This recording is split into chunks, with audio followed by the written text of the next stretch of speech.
سلام دوستان عزیزم، امروز اومدیم با پک بازیکن‌های کیمدی که ما باز کردیم. من یه پک 24 تایی خریدم و آوردم که فیلمشو بذارم تو یوتیوب و یوتیوب نمیتونی بذاری، نمیدونم چون مشکلی پیش اومد. بعد یه دفعه دیدم از گوشی من پاک شد، نمیدونم واقعا چرا. خب امروز اومدیم که از اینجا ببینیم کیا رو بهمون داد، به شما نشون بدم. البته نمیخوام زیاد حرف بزنم، فقط نگاه کنی، نمیخوام حرف بزنم.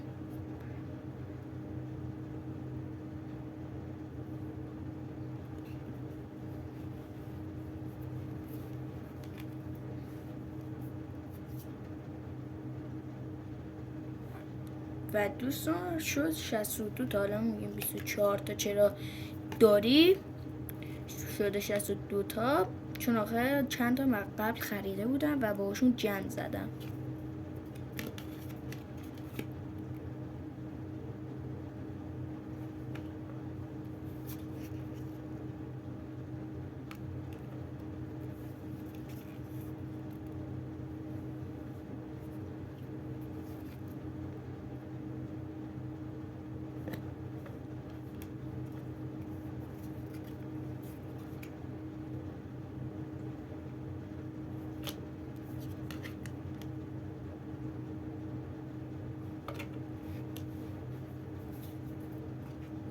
اوبلاک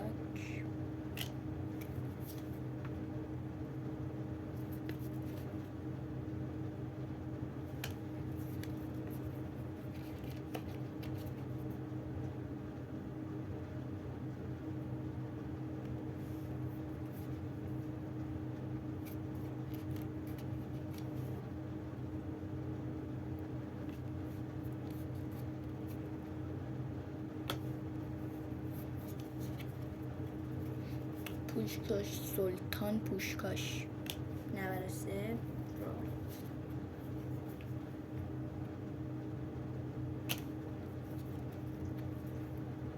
این اونیرزشو دارم، حالا الان میاد جا.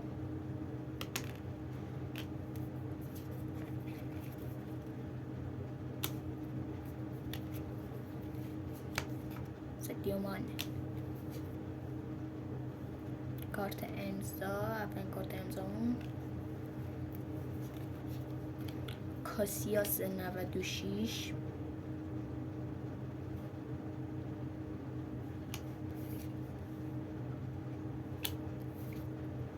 و هالند 100 یوروش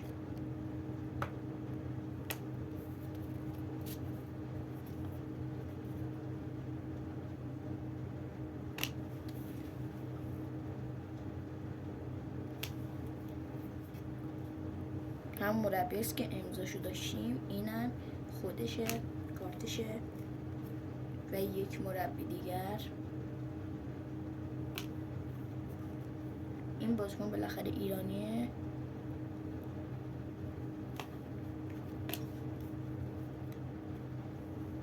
این دوتا ازش دارم.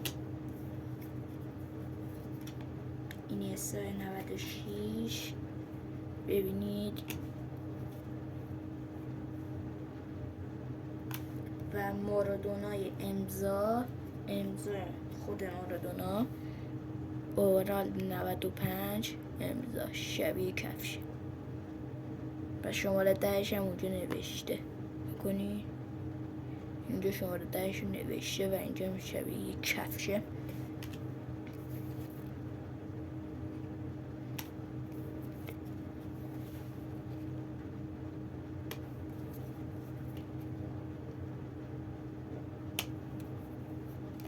و هالند 98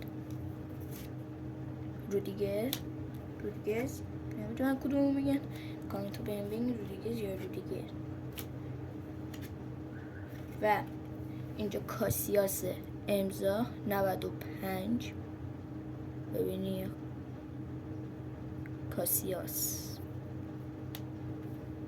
که اون قبل کارتشو دیدین. و اینجا امضا الکس فرگوسن 94 مربی منچستر یونایتد نه مربی رئال مادی. الان میگین چرا تو میلانه؟ چون برای زمان قدیمه.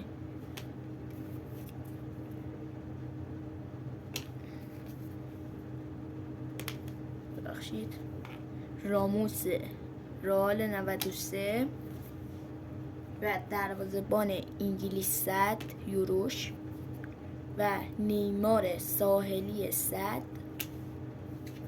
اینجا رونالدینیو 100 تو بارسا و این بازیکن ایتالیایی 100 یورو و گفتم نونیز هم هست ساحلیش 100 و این بازیکن 100 و این سورپرایز هم برای آخر نگه میدارم فعلا. نکنی اینجاست بذار ایشونه یورو. اینجا این بازیکن 100 رو دارین کنید دیگه. اینجا 100 نداریم. مودریچ همین بازیکن 100 شو داشتم و 93 هم دارم. دوباره ایرانی استقلال فقط. امباپه 92 دیگه. این کارت دریبری هم و این سورپرایز هم اینجاست.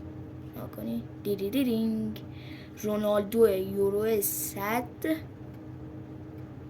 نکنی این تو کامنت هر بگین هی بگین ما اینو تاق میزنیم با یه بازیکن خوب. مثلا چند تا بازیکن 100 تاق میزنیم ولی من اینو تاق نمیزنم. تازه رونالدویی که دوست دارین اینم وقتی که 100 هم هست ندین بره چون پشیمون میشین آخرش. مثلا دوستم اسمش نمیارم رونالدو 100 داشت رئال مادرید قبلا 100 بود. خب با چند تا بازیکن 100 تاق زد و الان خیلی ناراحته که رونالدو 100 رو داد رفت. دوستان اگه اون بازیکنی که دوست دارین و 100 رو ندین بره واقعا بعدش پشیمون میشین. مثل دوستم که اسمشو نمیتونم بیارم با گول خورد با چند تا 100 و اینجا یه درسی میشه که اون بازیکنی که دوست دارین رو با تاق نزنید. مثل دوستم نشین ناراحت بشید. بعدیش اینه اونا هم که اینو تاق زدن دیگه نمیدن کارتشم. کارت رونالدو 100 و هی به من میگفت با هر چی 100 دارم تاق میزنم و من گفتم نه من رونالدو رو دوست دارم. و اگه از این ویدیو خوشتون اومد لایک و کامنت یادتون نره. فعلا خداحافظ.